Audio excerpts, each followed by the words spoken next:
And I think the discussion point can be proposed by the audience. But first, I want to share one idea or impression I have to this session. And based on the presentation, I feel that many of the presentation provides some methodologies, groundbreaking methodologies for solving practical problem or proposing a new application based on the new phenomenon they found. And actually, this is very interesting and a very unique characteristic of UbiComp rather than the, other conferences typically found in IEEE or somewhere else. But I also think, unfortunately, this RF-related or electromagnetics-related topics is a kind of a minor position in the whole UbiComp community. So I want to, but this is kind of a sad story for us. So I want to exchange ideas to how we can broaden our community or even collaborate with other researchers who are on the next side of this wall. So, so if you have any idea how we can communicate or collaborate with other, so if you, for example, if you have any request to the people from more application side or HCI side, please share. And also, other option may be you can emphasize how it is interesting to work on electromagnetics or circuits and so on. So your opinion is not constrained to anything. So please share your ideas.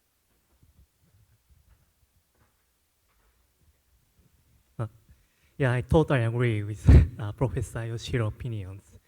One reason is we cannot see the RF or magnetic or capacitive in the RF field.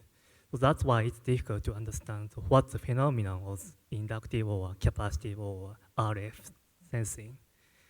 So my simple opinion is to use the EM simulator or kind of some visualization, and clear and easy to understand visualization is required for each presentation, like in my case, so inductive feeling around the body, or some cases RF, so EM wave visualization. But yeah, that's my opinion. Okay, I can do next. In my opinion, that I think millimeter wave or the wireless signals can provide a passive or contactless monitoring for the human people in healthcare. For example, they can install a millimeter radar in their bathroom to detect the fault detection for their elderly individuals, and for the other part, it can for other diseases, for example, Parkinson. Since the wireless signals is very suitable for micro motions and some specific activity, and furthermore, as I show just now, the wireless signal can serve as a service to provide the device to give the health care about the diapers. I think wireless signals for the UbiComp community, it can serve as a new sensor to give the human center the sensing. Thank you. Okay, I think in my opinion, there are three kinds of areas we can maybe make a huge progress. The first one is the theoretical models because they are very fundamental, and we can derive from the models to very interesting phenomenon, and this phenomenon can support many kind of applications. And the second one is the some notive technique. For example, if we develop a very interesting technique which can denoise the signal, maybe this technique can support many applications. And the third one is the applications. The applications, I think there can be categorized two types. The first one is the coarse-grained applications, such as location and trajectories, and the fine-grained activities like respiration monitoring. I think we can make progress from these three kind of types. Thank you. Hi. I think I already lost the question, but so I like wireless signals because you cannot see it, and when you do things with that, it's like magic. So when we choose wireless signals to play with it, it's only like human to computer. We're missing the link from computer to human. So it's really hard to create that feedback to the user. So I think wireless signals will be like a background system that just seamlessly works. So, yeah. Okay, thank you very much. So, are there any questions or topics you want to discuss from the audience? Yes, please.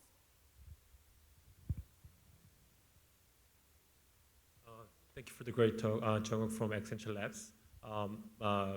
Like, my question is related to what you're saying. Like, I think practicality and ease of replication will be key if the novice users wanted to adopt this awesome technology. So how do you view that aspect when you define your research? But for example, the switching antenna for the localization. I think you mentioned kind of the budgets or like skills that you require to build this toolkit, these like antenna systems. But sometimes it's like if it didn't work, it's hard to debug why it didn't work, right? So as you said, it's invisible. It's hard to know what's going on here. So from that aspect, practicality and ease of replications, like how do we novice users, can approach these awesome technologies? That's my question. Thank you.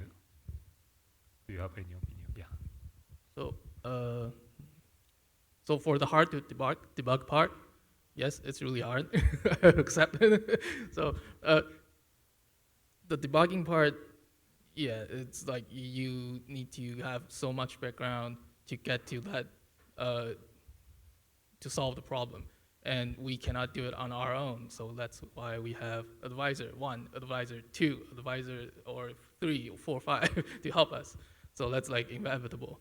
And for hardware-wise, radio equipment are super expensive, and especially like research grade. So that's why I'm using like cheap SDRs to do it and try to make antenna arrays a little bit closer to everyone, but it's still not that close enough. So yeah, I think that's what we can work on it, but I think it still takes time. So,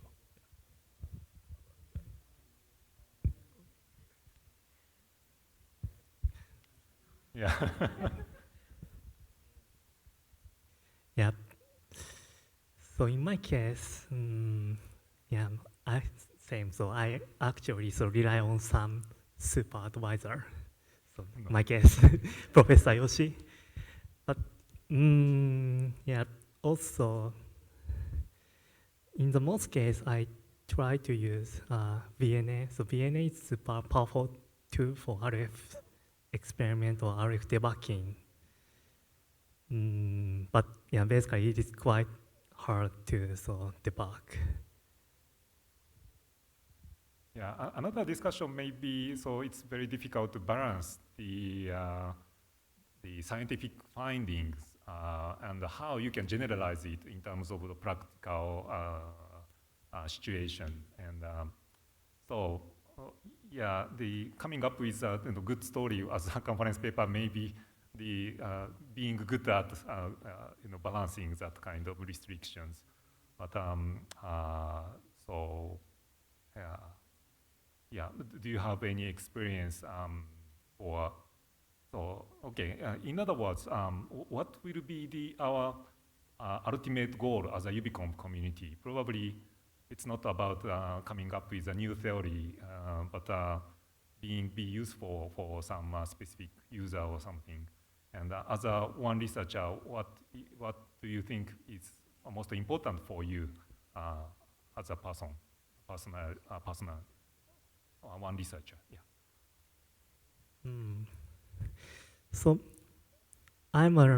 so my research focus on the wearable device. So my ultimate goal is battery-free and full-body wearable computing, and because we have some smartwatch or smart glasses or on-body sensors or some lots of wearable device, but they need battery or sometimes they need wiring. It quite disturbs our motion, or it requires us a periodic charging task and manual charging task.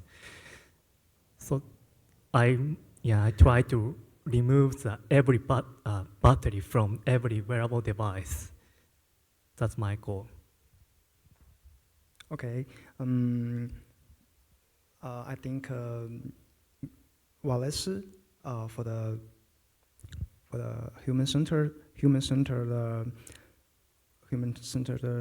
monitoring is providing a new modality to sense, since compared to the traditional wearable sensors, you need to charge and wear. However, for the wireless signal, it can greatly decrease the sensor numbers, and you just only one. And the services provided by the RF signals is passively and is absolutely contactless.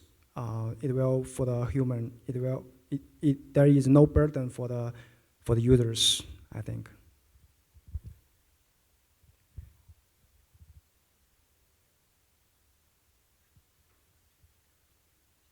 What is your personal goal as a researcher?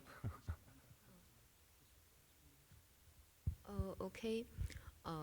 I think the wellness signals, the most key advantage is the sensor was not acquired to attach the human's body. And I think it's very important for everyone because the person can be sensing without any devices. And also, let me see. And the device not usually very cheap. I think it's very important one because it can be equipped by every house, like smart home or other applications. Okay. I think part of the goal is to make a system that actually works in real life. Not so like it works in real time. So it's not like you record the data and then use a super large model to train it. Like what if you want to do some applications and you need like multiple GPUs to do it? That doesn't make that much sense. And if that's also is related to the hardware cost. There's like if we are using research grade receivers to do that, then that limits the applications, right? And also in our lab, it's like we have to do demos. You can prove it works on paper, but until we see it actually works in real time, then we know, okay, your system is valid. That's how like we like adjust our goal to real world. Okay, thank you very much. And I think the 10 minutes left, and I want to leave the time for the interactive posters as scheduled. So thank you again for trying to answer difficult questions. And so let's move on to the interactive poster session. Thank you very much.